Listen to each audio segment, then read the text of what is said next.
자, 6차 모의고사 설명하기 전에요. 제가 이제 5차 그 11번 문제 내용이 약간 이제 뒷부분이 좀 설명이 미흡해가지고 좀 다시 설명할게요.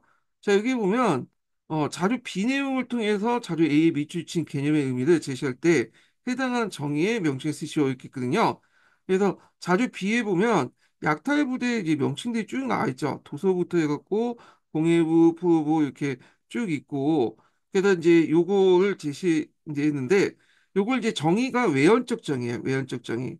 사례를 중심으로 해서 이렇게 했고 여기 이제 자료 그 A의 밑줄친 내용들은 여기 이제 뭐 액기 이렇게 항해 원조 이런 것들은 내포적 정의죠. 그래서 그 당시 내포적 정의를 제시할 때 해당하는 정의의 명칭을 쓰시오 이렇게 했는데 보통 이제 그 개념은 내포적 정의하고 외연적 정의가 동시에 있잖아요. 그래서 그 내포적 정의를 제시할 때 이렇게 이제 요 내용이 외연적 정의에 관련된 내용이기 때문에 외연적 정의에 쓰시면 되겠습니다. 그래서 제가 이제 문제를 만들 때 요거 임시대랑 관련된 내용을 좀 약간 여기 그 내포적 의미, 그다음 외연적 정의, 그러니까 그 이렇게 내포적 정의, 외연적 정의 해가지고 좀 통합해갖고 좀 깔끔하게 문제 만들어야 되는데 그냥 요거하고 요거 너무 억지로 좀 연결시켜서 좀 문제를 만든 것 같아요. 예.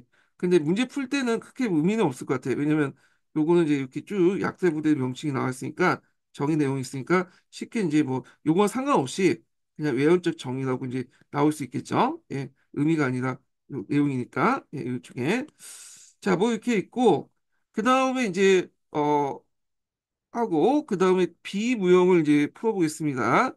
6차 A 무형을 자, 1번 문제 풀어볼게요. 1번 문제. 제가 좀 약간 지금 정신이 좀 약을 먹고 오락가락 하는 상태거든요. 예. 그래서 이제 일단은 최선 상태에서 이제 좀 풀어보게 됐습니다. 이게 어저께 너무 좀 나가서 좀 활동했더니 갑자기 한기가 기온차가 나가지고 기온차가 나서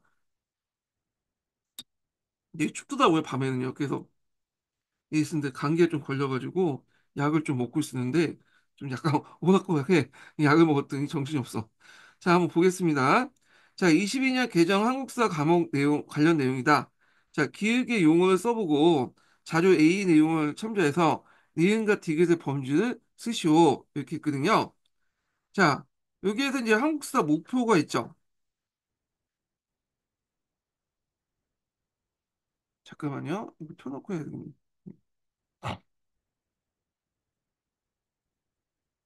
자, 한국사는 근대 이전의 한국사의 특징을 체계적으로 파악하고 근현대사를 다각적으로 탐구하여 현대사를 심층적으로 종합적으로 이해하는 걸 목표한다. 자, 역사적 사실에 대한 폭넓은 지식을 바탕으로 기획을 사고하는 능력을 기르며 학습자 스스로 다양한 자료를 활용하여 역사를 탐구함으로써 현대사에 대해 살아가는 데 필요한 시민으로서의 자질을 갖추도록 한다. 자, 여기에서 들어갈 것은 뭐냐면 비판적으로 사고하는 능력 이렇게 쓰시면 돼요. 비판적. 그 다음에 이제 한국사 같은 경우에는 한국사 원투도 나오잖아요. 근데 이제 여기는 한국사 원 관련된 내용인데 한국사 원은 여기 세 개 범주로 나눠지는데 여기는 좀 약간 이제 상대적으로 볼 때 좀 정근대사 중심의 어떤 것들 비중이 좀 커요. 예. 그래서 일단 이제 여기 들어가면 여기 들어갈 게 뭐냐면 근대 이전의 한국사 이해. 그다음에 여기는 근대 이전의 한국사 탐구 여기 들어가시면 되겠습니다. 여기 탐구자가 들어갔으니까 이렇게 해서 보는데 이건 뭐 암기를 하셔야 돼요. 이 부분은 자, 그다음에 이제 2번을 보겠습니다. 자, 이번은 왕한선의 신법 관련된 내용인데 일단은 이제 기획의 내용에 서술해보고 니은에 들어갈 공통된 용어를 쓰시오 이렇게 했거든요. 자, 요거는 이제 면역법 근데 면역법도 모욕법이라고 하죠.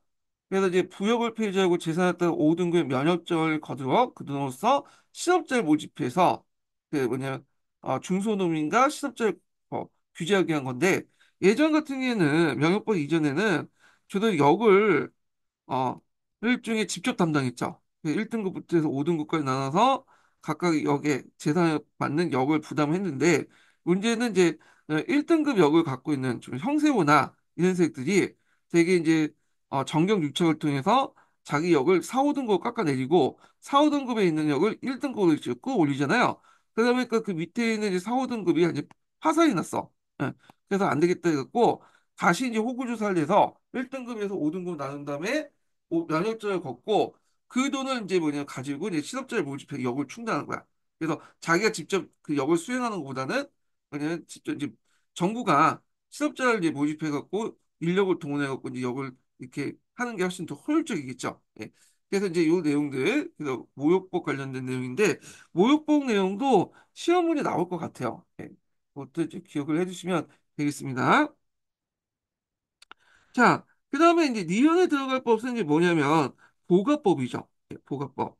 그래서 이 보가법 관련된 내용이 있으니까 좀 기억을 해주시고, 자, 그래서 이거는 저희 뭐와 관련된 내용이죠? 이제 이거는 그 왕한서 신법 관련된 내용이죠. 예. 자, 그 보가법 관련된 내용 한번 읽어보겠습니다. 예. 이게 뭐야? 예.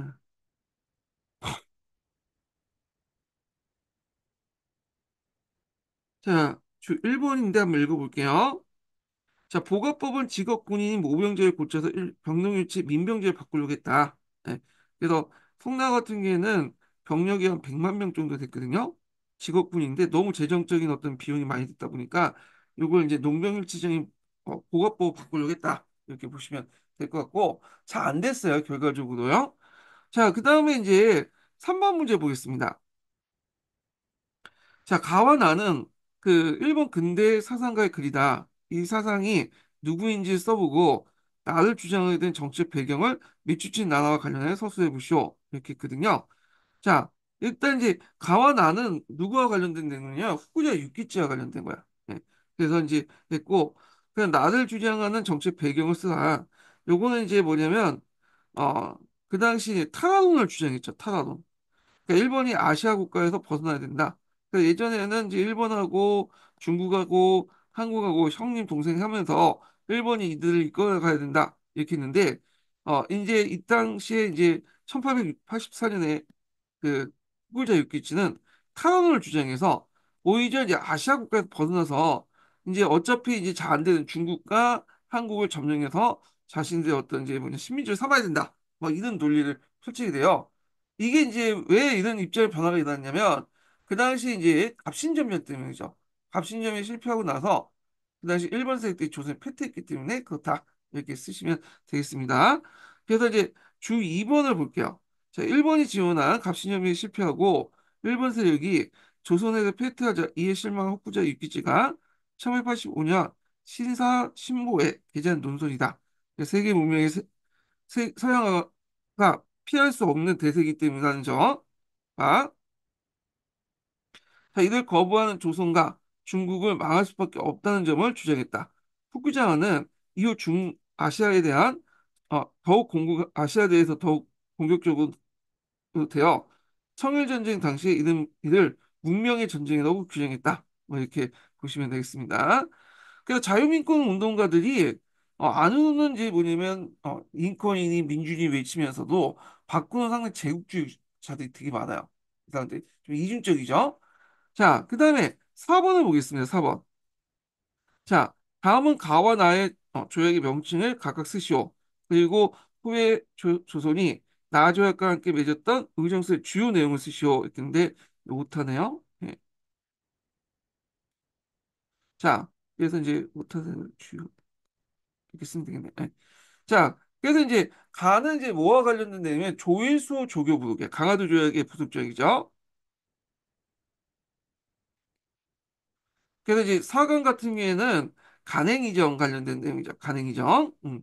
그 다음에 이제 여기는 이제 일본국 화폐를 사용할 수 있는 내용이고, 자, 나는 이제 뭐가 관련된 조일무역 규칙이죠.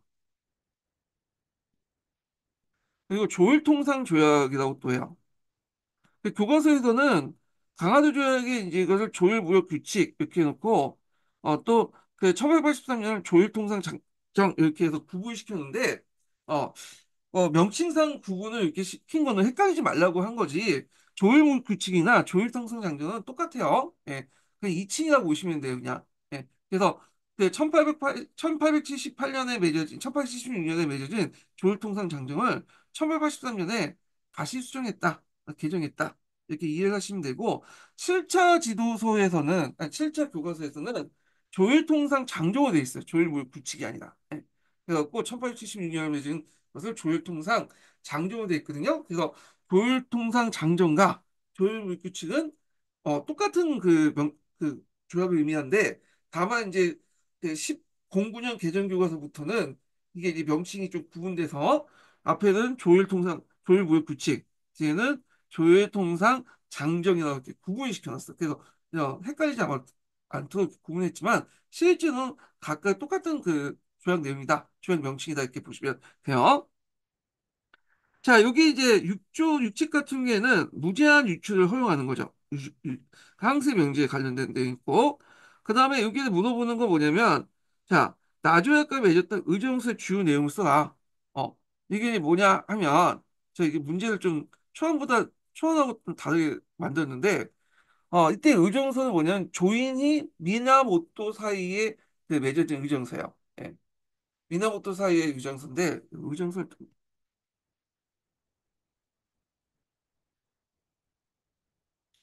못하네요. 잠깐만요. 고쳐야 되겠네. 네. 조인이 미나모토, 어,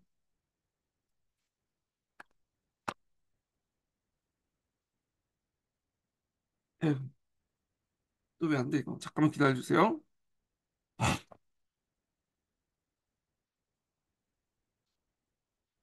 이게 오타인데, 잠깐 고치기. 조인이 미야모토 의정서, 예, 이렇게 이제 보시면 돼요. 그래서 우리가 보통 이제 조율통상 장정에 그 당시 이제 무관세가 들어갔다고 생각하는데 엄밀히 말하면 조율통상 조약 안에 있는 게 아니라 조율부 구칙 안에 있는 게 아니라 그때 그냥 같이 맺어진 부속 그 조약의 의정서죠. 의정서에 이 무역이 있는 거야. 그러니까 여기 자체에 있는 게 아니라 요때 같이 맺어진 의정서 안에 있는 거야. 예. 그래서 뭐 중요한 건 아니에요. 근데 어차피 여기 부속 의정서이기 때문에 그냥 조일무역 규칙이 있다 이렇게 적혀져 있지만 엄밀히 말해서 이제 의정서에 있는 내용이고요. 그래서 거기에 무관세 무역이 있다 이렇게 보시면 돼요. 그래서 이제 여기 내용이 이제 있는데 조인이 미야모토 사이의 의정서에서는 그 정확히 말하면 이제 이걸 지우겠죠. 조인이 미나무토 의정서 이렇게 이제 보시면 돼요. 그래서 조인이 미나무토 사이의 의정서라고 하는 각서까지 교환하게 되는데, 그러니까 조인이 미나무토 의정서. 네. 그래서 이제 이렇게 있는데 그 잠깐만요. 네. 자, 각서까지 교환하게 되어 무관세 통상조약을 체결하고 그 당시 수출입품 물품에 대해 관세를 받지 않겠다고 공약하였다. 더구나 의정서 내용에는 내국 통관세 징수권마저 인정하지 않았다. 뭐 이런 내용을 이제 보시면 되겠습니다. 그래서 무관세에 있는 내용이 조율통상 조약에 있는 게 아니라 조율물 규칙에 있는 게 아니라 조인이 미나모토의 그 뭐냐면 의정서에 있다. 아, 다만 요거는 이제 뭐냐면 조율무역규칙의 부속 의정서이기 때문에 그냥 여기는 그냥 무관세 무역 자체가 조율무역규칙에 그냥 있다고 보시면 돼요. 그냥 예, 그냥 간편하게 도식적으로. 자, 근데 이제 문제는 뭐냐면 왜 제가 이거 문제를 만들었냐면 제가 이제 가르치는 교과서에 교과서가 이제 그 15년 개정 교과서거든요. 천재 교과서가 있어. 천재 교과서. 천재교과서 있는데 그 당시 천재교과서에 뭐라고 되어 있냐면 무제한 유출, 육지 이렇게 무제한으로 이제 뭐냐 양곡을 유출할 수 있는 내용이 있고 그 다음에 실축을 이제 가리키면서 이게 항세명제거든요. 이걸 무관세로 해석을 해놓고 거기다 글 써놨더라고. 이게 무관세가 아닌데 항세 면제구는 무관세 항세는 다른 거죠. 예. 근데 요거였는데 제가 자료를 찾아보니까 이게 이제 틀렸잖아 이게 설명 자체가 이 무관세는 조율무역 규칙 안에 본문 내용이 있는 게 아니라 앞에서 얘기한 것처럼 듣보잡이지만 조인이 미나모토 의정서 의정서에 있다. 이렇게 보시면 돼요. 의정서에. 그래서 다만 조율무역 규칙의 어떤 부속 조약이 그 의정서이기 때문에 그냥 무관세 무역하면 조율무역 규칙에 이제 포함된 걸로 돼 있지만 엄밀히 말하면 의정서에 있는 내용이에요. 예. 그렇기 때문에 천재교과서에 대한 설명이 틀렸다라는 걸좀 이렇게 하기 위해서 좀 이렇게 적어놓은 거야, 제가. 좀 문제를 좀 꼬여가지고 문제를 만들어 놨거든요.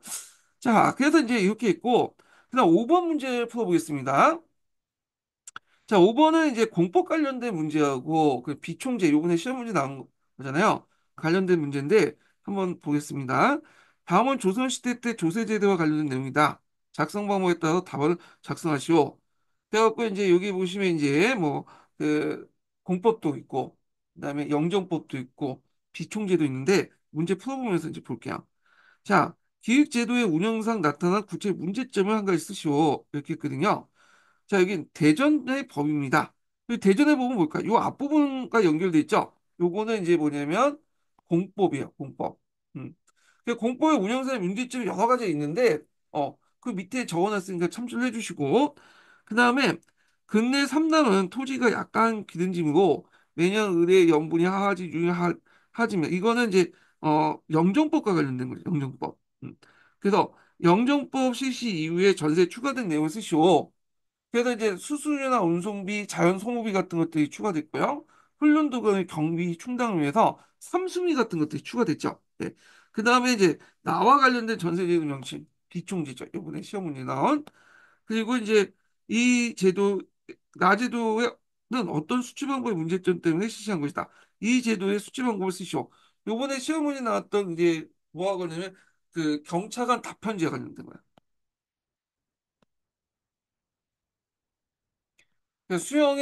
수용과 감사, 경찰관이 차례로 풍문을 조사하여 재해 정도를 보고하는 답변 방식을 통해서 전세 수치액을 결정했다.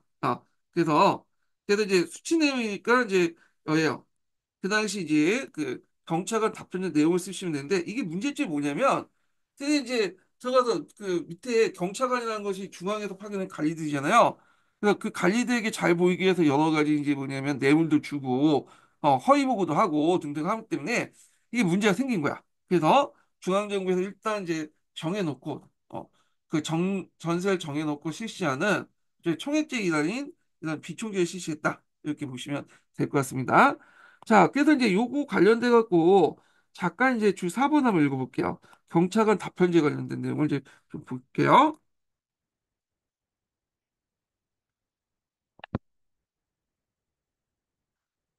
자, 수용과 감사, 그리고 경찰관이 차례로 후문을 이제 뭐냐면 조사하고 제의 이제 정도를 보고하는 답변의 방식을 통해 전세 수칙을 질주했는데 이걸 경찰관 답변제라고 한다. 그러나 제도 절차가 형식적인 데다가 국민의 뇌물을 받고 제의 필요와 작황 정도를 허위로 보고하는 등 문제가 있었다. 그래서 이걸 개선하기 위해서 비총제를 이제 실시하고 경찰관을 더 이상 파견하지 않았다. 이렇게 이제 보시면 되겠죠. 자, 그 다음에 이제 6번을 보겠습니다. 6번은 사료 비판 관련된 내용이야. 그래서 이제 외적 비판, 내적 비판 이런 것도 있잖아요. 그래서 여기는 이제 뭐 1차 배경 관련된 내용이고, 그래서 이제 요거 쭉 한번 좀 보는데요. 자, 기획에 들어갈 내용을 한 줄 이내에 쓰시오. 이렇게 했는데, 자, 요거 보면 이제 이 사료는 이제 2차 사료다. 2차 사료, 원사료를 바탕으로 만들어진 구성된 사료를 얘기한 거죠. 왜냐하면 여기에서 1차 사료에 대한 설명이나 판단, 견해, 의견들이 담겨져 있는 자료이기 때문에 여기 보시면 알겠지만 여기 이제 그 프렌치 페르난드가 이제 죽는 장면을 묘사를 했잖아요. 예. 그래서 이제 여기 보면 뭐 이 예전의 자료를 보고 이걸 이제 뭐냐면 그 자신의 생각을 여기다 적어놓은 거야. 예. 그래갖고 당시에 이제 이렇게 쓴 게 아니라 그 당시에 이제 뒤에 있는 사람들이 그걸 보고 적어놨기 때문에 2차 사회적 특징을 갖고 있다. 이렇게 이제 했잖아요. 자, 그래서 이제 요거는 이제 해석된 1차 사회 바탕으로 뒷날 사람들이 썼던 그런 그 사료다. 이렇게 보시면 되겠죠. 예.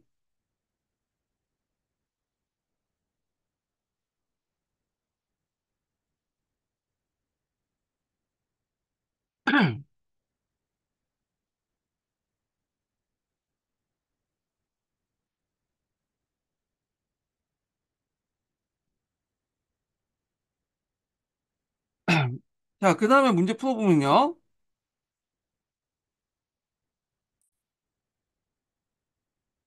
자, 그래서 이제 이게 또 2차 사료라는 걸 정확히 알 수 있는 게 그 밑에요. 여기 보면 1924년 6월에 작성한 글이다를 통해서 이게 이제 이미 1차 사료 끝난 후에 작성한 글이라는 걸 알 수 있죠. 그래서 그 1차 사료를 보고 뒤에 있는 사람들이 요 시점에 작성한 글이기 때문에 2차 사료라는 건지 이렇게 파악을 하시면 될 것 같아요.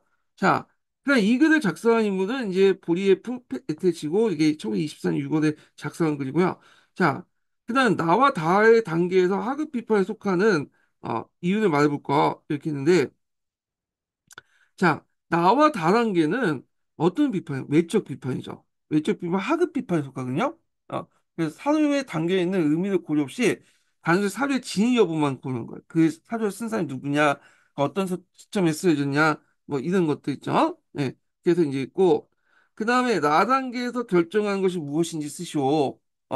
요 나단계는 이 테스트 비판 에서 결정한 거군요. 여기서 이제 폭군이나 죽음이나 구제에서 볼 수 있듯이 세르비아 오스트리아는 분노가 컸다. 그래서 이거는 뭐예요? 이거는 부전. 그 내용을 보고 이제 판단하는 거죠. 이 내용 자체만. 이건 테스트 비판인데 사회 신뢰성 관점 내용이죠. 그 다음에 이렇게 있고 컸다가 여기 있네. 예. 그다음 당시 오스트리아와 세르비 간의 영토 갈등이 심했고 이거는 항사제盟국에 쌓기 위한 것이다. 그래서 배경지식이 깔려 있잖아요. 배경지식. 요 마당계는 문맥 비판이죠. 그래서 단순히 문장이 함축되고 있는 의미를 해석하는 걸 넘어서 광범위와 다양한 의미로 도출했다. 이렇게 보시면 되겠습니다. 그래서 이제 여기 나와 다는 이거는 외적 비판. 다와 나는 내적 비판. 요걸 거치고 나서 이게 내적 비판이고 이게 2차 사용을 알 수 있는 거는 요 사료에 쓰여진 시점이 어, 그 뒤에 쓰여진 거죠. 그래서 이제 요걸 통해서 알 수 있다는 거 이렇게 이제 보시면 되겠습니다. 요거 좀 수정해 주세요. 제가 다시 올릴게요, 여기. 자, 이렇게 해갖고 좀 수정해 주시고 나중에 다시 올리겠습니다. 자, 그 다음에 7번 보겠습니다. 자, 근현대사 관련된 내용인데, 예전에도 제가 한번 얘기했을 텐데, 중국 근현대사가 최근에, 두 가지 방향이 나와요. 첫 번째로는 조약 관련된 내용이 많이 나와요, 조약. 그래서 이제 이 조약 내용을 기억을 좀 해주셔야 돼요. 자세한 내용. 그래서 제가 예전에 한번 책을 한번 소개시켜 드렸죠. 어 그래갖고 이제 근대 조약과 동아시아 자유 선집해갖고 두 권 책 1권 2권 있어요. 근데 이제 그거 다 내용을 볼 수는 없으니까 그 당시 이제 그 앞부분에 이제 전체적인 설명 부분이 있거든요. 그걸 이제 좀 봐주시는 것도 좋아요. 예, 봐주시는 것도. 예. 그리고 이제 두 번째로는 이제 요번에 교수님이 들어간 풀리무역 같은 것도 있죠. 한 번 나왔긴 했지만 제 생각에 풀리무역이 좀 더 나올 것 같긴 해요. 예. 그 교수님이 좀 약간 한쪽에 치우친 성격을 좀 가지고 계셔갖고 그래도 중국 근현대사가 요즘에 공부하기가 너무 힘들어. 어. 그 예전에 그냥 동계하고 한의중만 좀 공부하시면 됐는데 이거 지금 새롭게 들어가신 교수님들이 이거 무슨 우리한테 억한 심정이 있는지 쓸데없이 조약 문제를 왜 이렇게 많이 물어봐. 응. 자, 하여튼 그래서 조약 문제도 해갖고 제가 한번 까봐봤어요. 이번에는 어차피 동계에 있는 한의중에 있는 기본서 내용은 예전에 문제도 하도 많다 보니까 이제 그거 풀어보시고 예. 그래서 이제 이거는 이제 좀 보충한다는 의미에서 한번 내봤습니다. 그래서 이제 일단은 가는 이제 뭐냐면 펜진 조약 관련된 내용이고요. 그 다음에 나는 베이징 조약 관련된 내용이죠. 예. 그래서 이제 이렇게 보면 자, 가 내용을 고려해서 총리함을 설치한 이유 쓰시오. 그래서 이제 그 외국 공사 대등한 자격으로 교수를 맡은 중국적 관리가 필요했기 때문에 이렇게 쓰시면 되는데 자, 일단은 이제 여기 보면 이주 6번에 있죠. 한번 읽어보겠습니다. 자, 제2차 중연전쟁의 결과 북경의 구미 제국사의 공사관이 설치되어 외국 공사와 대등한 자격을 교습을 맡을 중국 측 관리가 필요했다. 1862년 북경의 총리하문을 설립해 외정을 담당했다. 저희는 서양 여러 나라들의 예부나 이병헌 가나에는 조금과 달리 취급했음을 의미한다. 이렇게 보시면 될 것 같고. 자, 그 다음에 기획의 내용으로 인해 그 당시 이제 그 중국 사회에 미친 부정적 영향을 쓰시오. 일종의 기형의 조매권이죠, 조매권. 그래서 이제 그 당시 이 조매권을 통해서 교회가 많이 만들어졌죠. 그래서 공동체 내에 있는 이제 교인들과 비교인 사이에 다툼이 일어났다. 자, 이런 것들이 반기독교 운동, 교환으로 연결됐다. 이렇게 보시면 되겠죠. 자, 공통적 니은에 들어갈 지명을 쓰시오. 여기에 대해 구름이에요, 구름. 음. 그래서 부흥인데 이거 홍콩 관련된 내용인데 홍콩 섬은 이제 남경 조약 때 하향을 했고 그 다음에 이제 여기 그 베이징 조약에서는 홍콩 섬 북쪽에 구릉반도가 있어요. 이 구동반도를 이제 얻게 돼요. 그리고 이제 나중에 1898년에 신계 조차 조약, 나중에 이제 그 뒤에 있는 문제에서 나오겠지만 그 조약에 입각해갖고 그다음에 구동반도 조차 조약이 되죠. 구동 조차 조약을 통해서 그 당시 이제 그 그러니까 신계 조차 조약이죠. 말 그대로 신계. 네. 신계 조차 조약을 통해서 또는 구dung 조차 조약이죠. 예. 그래서 하여튼 이걸 통해서 이제 얻게 되는데 구dung 조차 조약인데 왜 또 구dung 이 나오냐면 구dung 반도는 구dung 지역이 있죠. 구dung 지역에 이제 뭐냐면 일부에 속하는 거예요. 그래서 이 지역은 이제 뭐냐면 그 베이징 조약 때 얻은 거고 그리고 그 북쪽 구동 북쪽에 있는 그 나머지 구dung 지역은 이제 뭐냐면 구dung 조차 조약에 의해서 얻게 되는데 후에 이제 이 땅을 뭐라고 신계라고 해요. 신계. 예. 자, 하여튼 뭐 이렇게 있는데 이렇게 쓰시면 되고 그래서 구둥사 이렇게 이제 쓰시면 되고 자, 가와 나조약을 당시에 러시아가 중국부터 허용받은 지역은 쓰시오. 그러니까 텐진 조약과 베이징 조약을 통해서 이제 러시아가 이제 중간에서 중재를 해줬잖아요. 흑령강 이북의 역토하고 전해주 지역이요. 이 땅이 이제 뭐냐면 일본 러시아한테 또 넘어가죠. 러시아로. 그래서 이제 이 내용들 파악을 해주시면 되겠습니다.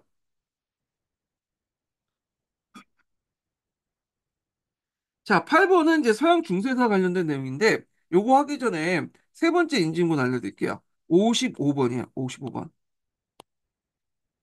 자, 세 번째 인증문은 55번입니다. 자, 다음은 서양 중세 시대 때 자료이다. 작성 방법에 따라 답안을 작성하시오. 이렇게 했거든요. 자, 메르미 왕조의 법률은 두 가지 계통이 있다. 그래서 여기 기획은 노마법이죠. 자, 노마법은 이성과 정의라고 하는 원칙에 따라서 보편적이고 적용될 수 있는 법이다. 그리고 방면에 니은은 개노만법이죠. 그래서 개노만법은 구전에 의해서 증거하며 디귿과 니은을 활용한다. 자, 디귿에 이제 들어갈 것은 이제 뭐냐면 그 선서죠, 선서. 네. 근데 선서라고 알 수 있는 게 그 밑에죠. 나와 관련된 내용이고. 그래서 여기는 시제야. 그러니까 시제가 알 수 있는 건 밑에죠. 그래서 시제는 이제 육체적으로 상당히 고통을 줘가지고 더 이상 그 행위를 하지 못하도록 하거나 아니면 어떤 사건의 진위 여부를 판단하는데 그걸 성격 이용하죠. 그래도 이건 상당히 원시법적 성격이 있어요. 그렇지만 이제 그 앞부분의 노마법 같은 경우에는 증거를 바탕으로 하잖아. 근데 이거는 증거나 뭐 자백 같은 걸 바탕으로 하는데 유무죄 결정할 때 선서나 시제를 이렇게 바탕으로 했다는 거는 상당히 이제 개도법이 원시법이라는 걸 이제 알 수가 있는 거야. 예. 자, 그래서 하여튼 기획과 니은의 법의 명칭을 쓰시오. 그래서 이제 기획은 로마법, 그다음에 니은은 프랑크법 또는 게르만법 이렇게 쓰시면 되고 당시 니은의 법이 정당성을 인정받았던 이유를 쓰시오. 인민의 삶 전체에 자연스럽게 발생한 고 불질서를 대체할 수 있는 유일한 법이기 때문에 위에서 성문화돼서 나온 게 아니라 구조로 계속 이렇게 만들어진 법이고 사회 안정에 크게 기여했다. 이렇게 이해를 해두시면 되겠습니다. 자, 그 다음에 이제 공통적으로 디귿에 들어간 용어 쓰고 이건 선서적 이건 다자를 바탕으로 니은의 용어 쓰시오. 이거는 그 요거 내용을 바탕으로 니은을 쓰니까 요거는 이제 뭐냐면 시제법이에요, 시제법. 시제법. 음. 그래서 이제 요 내용들 같이 기억을 해두시면 되겠습니다. 자, 9번 문제 풀어볼게요. 자, 9번 문제 역사 사고력의 구성 요소와 관련된 건데, 크게 이제 역사 사고력은 이번에 시험 문제 나왔죠. 역사 판단력 나왔죠. 그래서 역사 사고력과 관련된 타입 문제이 나오면, 제일 많이 나온 것이 뭐냐, 역사 판단력이야. 그래서 뭐 연대기적 판단력, 그 다음에 이제, 또 역사 탐구력, 가가 역사 탐구력이죠. 역사 상상력, 역사 판단력인데, 역사 판단력이 많이 나온 것 같아. 지금까지 보면. 자, 그래서 이제 이렇게 있고, 자료 B는 이제 역사 탐구력 관련된 내용인데, 보통 역사 탐구력은, 일반적 기능과 역사적 기능, 그 다음에 일반적 역사적 기능이 플러스 되는 그 기능, 이렇게 이제 세 가지 또 밑에 나눌 수 있어요. 자, 그래서 이제 뭐 이렇게 있고, 문제를 이제 풀어볼게요. 예. 자, 가와 나를 해결할 수 있는 사고의 명칭을 쓰시오. 그래서 이제 앞에 언급한 점인데, 여기는 탐구력, 여기는 판단력, 이렇게 쓰시면 되고, 자, 기획과 니은의 세부 기능 중 한 가지 내용을 쓰시오. 이렇게 했는데, 일반적 기능과 역사적 기능을 이제 결합된 세부 기능. 그러니까 앞에서 말한 일반적 기능도 있고 역사적 어떤 기능도 있고 합쳐진 기능도 있다고 했잖아요. 자, 그래서 이제 거기에 속했던 기능이 뭐냐? 문제 파악 능력, 정보 수집 능력, 자료 취급 능력, 결과 적용 능력인데 그 내용은 이제 그 답안 보시고 이제 암기해 두시고요. 자, 그다음 니은 같은 유형의 이제 내용을 지도할 때, 여기 아니다, 여기죠. 학생들이 디귿 과정에서 하게 된 사고 과정을 한 가지 쓰시오. 이렇게 있거든요. 자, 2차 역사 자료 활용해서 뭐 1차 사료와 2차 사료 활용하고 사료 비판하고 등등 그런 내용들이 있는데, 자, 요게 사고 과정은 이제 어떤 것들이냐? 관련된 내용이 제 답안을 적어놨거든요. 그래가지고 사료에 대한 영역이나 추론 등의 사고를 거치게 되면 논리적 사고를 통해서 역사의 요소 간의 복잡한 관계나 인과관계를 가려, 가려내야 된다. 그 역사적 사고의 특별한 역사 상상력과 직관력, 감정이입 등의 사고를 활용하여 사실을 밝혀내게 된다. 뭐 이렇게 쓰시면 될 것 같고요. 자, 그다음 니은 같은 유형의 내용을 지도할 때 교사의 바람직한 지도 방법을 쓰시오. 이렇게 있거든요. 자, 니은은 이제 여기 보면 그 니은은 어디야? 여기 밑에는.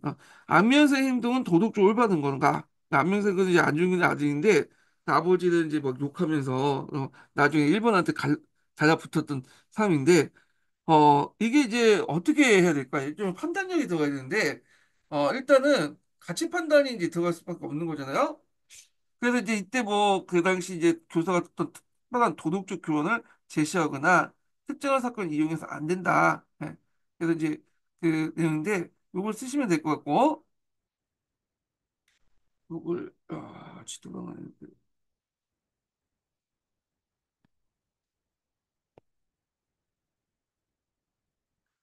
그 외에도 뭐 교사는 학생들에게 역사 중거를 토대로 논쟁적으로 다르게 분석할 기회를 제공하고 나타난 문제에 대해서 다양한 시각을 갖도록 하는 것이다. 어떤 특정한 가치관만 이제 주입되는 게 아니라 다양한 가치관을 통해서 안명세의 활동을 파악을 해야 된다. 뭐 이렇게 이제 보시면 될 것 같습니다. 그 밑에 이제 남색책에 있는 내용이니까 암기해 두시고요. 자, 그 다음에 10번 문제 볼게요. 10번 문제. 자, 10번 문제는 고려시대 때 이제 대몽 항쟁과 관련된 문제예요. 그래서 이제 그때 그 김유호라는 사람이 이제 활동을 했죠. 천인성에서 사리타 애들 이제 뭐냐 죽였잖아요. 예. 자, 그래서 이제 김용호 활동 사항들을 물어봤는데 기획의 임무는 김용호. 자, 니은에 거주하는 사람들이 뭐냐? 그 천인성. 이거 한자 해석할 필요 없겠죠? 여기는 이제 다 아시겠지만 부국민 집단들이야. 자, 그래서 이제 여기 차별사회 같은 경우에는 이제 국학을 입학하거나 과거에 응시할 수 없고 승려가 될 수 없었다. 이렇게 보시면 돼요. 자, 과전투 시기 때 몽골군에 의해 문화적 소신 내용을 쓰시오. 이렇게 했는데 자, 이때 안타깝게도 그때 이제 뭐냐면 사- 안타깝게도 대구 부인사에 보관 중이었던 초조대장정이 소실됐어요. 이게 1232년이거든요. 예. 그래갖고 이제 이 내용들 이게 3차 침입인가 그거 3차 침입 때. 예. 자, 그래서 이제 있고 그 다음에 자료 내용을 고려해서 당시 정부의 대몽항쟁을 정치에 쓰죠. 그 당시에 이제 고려 정부는 무신 정권 시기였죠. 그러다 보니까 이들이 그 자신의 핵심 부대였던 도방이니 중방이니 그다음에 삼별조 같은 그런 부대는 보내지 않고 자기 주변을 경비시키고요. 그리고 지방의 이제 그 군에게 그러니까 지방민들에게 삼성에 입학을 삼성 올라가나 아니 소모도 가거나 이렇게 이제 하도 명령을 내렸어요. 예. 그리고 방어별관 같은 것들 이제 뭐냐면 파견해갖고 전쟁하는 어떤 방어하는 기술들만 좀 가르쳤죠. 그러니까 자기 정예병들은 파견하지 않았어. 왜? 파견할 경우에 병력들이 자기를 공격할 수 있잖아요. 그러니까 정권의 아니만 더 강조한 거. 백성들이 죽고 말든 간에 나는 신경 안 쓰겠고 그냥 체제 정권 유지하는 데만 신경을 썼죠. 지금 너 누구하고 비슷해요? 북쪽 동네하고 비슷하잖아. 그 김정은 자기가 뭐 정권을 뭐냐 유지하는 데만 신경해서 했겠거니인데 핵 때문에 이제 국제 지지가 떨어지고 국민이 못 먹고 못 살고 아사제가 출현되는 거는 전혀 신경 쓰지 않죠. 예. 그래서 이제 있고 그래서 하여튼 그래요. 자, 그래서 이제 요 내용들 이제 밑에 줄을 이제 좀 볼게요. 요게 이제 삼성 입보 정책이라는데 삼성 해도 입보 정책. 산성이나 섬으로 이제 도망가라. 이런 정책들을 이제 관련된 내용인데. 자, 그러면 이제 보겠습니다. 자, 무신정권 때 농민들로 하여금 삼성과 해도에 입보하는 정책을 했다. 그래서 이 농민들은 이제 이 기지를 중심으로 집단적으로 농사를 지으면서 싸워 항쟁의 주체가 되었다. 이렇게 보시면 돼요. 자, 삼성과 해도, 여기 좀 다시, 삼성과 해도에 입보해라. 음. 자, 그래서 이제 이렇게 좀 무책임한 정책을 이제 실시했다. 아, 이렇게 보시면 돼요. 자, 그 다음에 이제 여기 11번 문제 볼게요. 이게 좀 되게 어려운 문제인데, 소련 외교 정책 관련된 내용이야. 그래서 이거는 이제 송문하고 요패 관련된 그 거고, 이거 예전에 시험 문제 나왔죠? 그 다음에 이제 여기 보면 이제 그 관련된 또 나지문이 있죠. 예. 그래서 이제 보면 기획에 반영된 원칙을 쓰고, 자, 기획에 반영된 원칙은 어, 그 뭐냐 민족 자결주의예요. 민족 자결주의. 그래서 우리가 민족 자결주의를 미국만 내세운 걸로 보겠지만 소련도 내세웠어요. 예전에 한번 설명했을 거예요. 그래서 소련 같은 경우에는 민족을 이제 뭐냐면 일종의 계급으로 봐요. 계급. 그렇지만 이제 그래서 민족주의가 확산되는 걸 막으려고 했죠. 근데 대외적으로는 민족주의를 적극적으로 해서 이제 뭐냐면 소련 공산주의를 확산시키는데 그 역할을 하려고 했다. 그래서 민족이라는 것이 상당히 뭐냐면 이중적으로 써먹었다. 대내적으로는 민족이라는 가치를 없애면서 다 계급이 민족이다. 이렇게 말해놓고는 대외적인 정책들은 민족 자결주의를 주장하면서 이걸 매개로 해서 그 사회를 이제 공산화시키려고 했던 거죠. 그래서 베트남이라든지 뭐 조선이라든지 그다음에 중국 같은 공산주의 단체들은 민족주의 색깔이 되게 강해요. 예, 그런 측면에서 뭐 이렇게 이제 보시면 될 것 같고 자 그다음에 여기 니은의 그 기구들 말해보고 이렇게 있는데 자 여기 니은에 들어갈 기구는 이제 뭐와 관련된 내용이냐면 코미테름이야. 예, 코미테름. 그리고 니은 기구가 제대로 수행하지 못한 정책을 이유쓰죠. 2차 세계대전 때는요.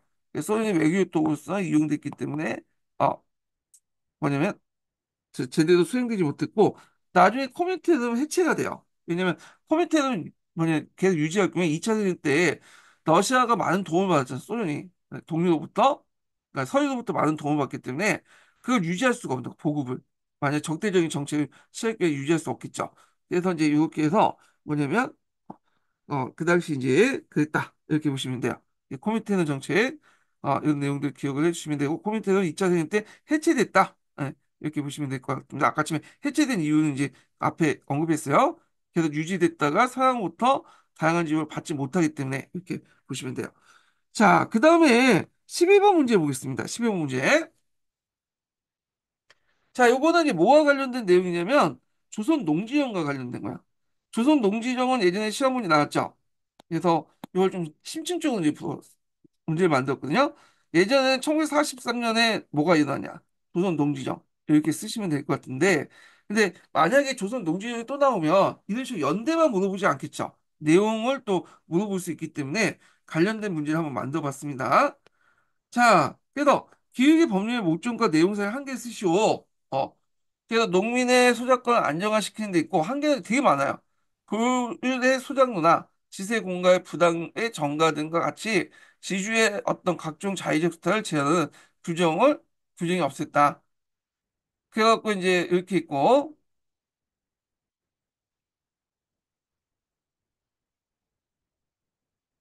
잠깐만요. 예.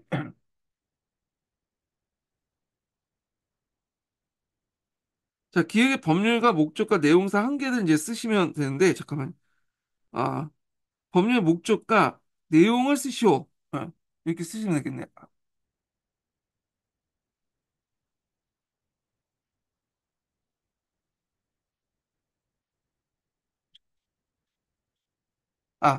그래서 이제 요 내용이 한 개죠. 불소장료나 지세공가 부담에 정가 같은 각 지주의 각종 자의적 수탁을 제한하는 규정이 없었다는 게 한 개였고요.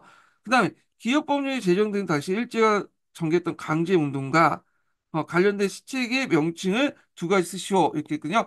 강제운동은 농촌진흥운동이죠. 농촌진흥운동. 농촌진흥운동의 시책 두 가지가 있는데 이게 뭐냐 좀 어렵지만 자작농지 설정 사업과 그다음 농가 경제 갱생 계획이에요. 그래서 요거 이제 시민항국사에 있는 내용이거든요.